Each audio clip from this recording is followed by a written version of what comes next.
Incominciamo oggi questo percorso professionale di formazione, la Leadership for Learning.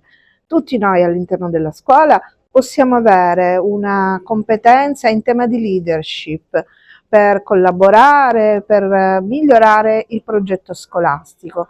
Questa formazione ci aiuterà a migliorare le competenze sia dei presidi sia degli insegnanti partecipanti, grazie a Disal e ai rappresentanti dell'Università di Catania e di Malta.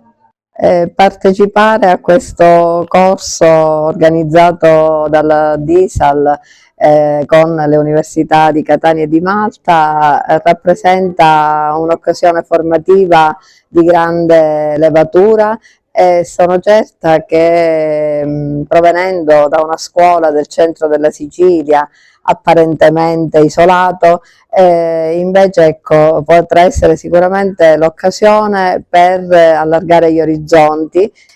Questo corso io sono convinta, dopo averlo condiviso naturalmente con alcuni docenti che fanno parte del mio staff, offrirà alla scuola un'occasione per riflettere su se stessa e soprattutto per realizzare quella visione di scuola che insieme vogliamo realizzare.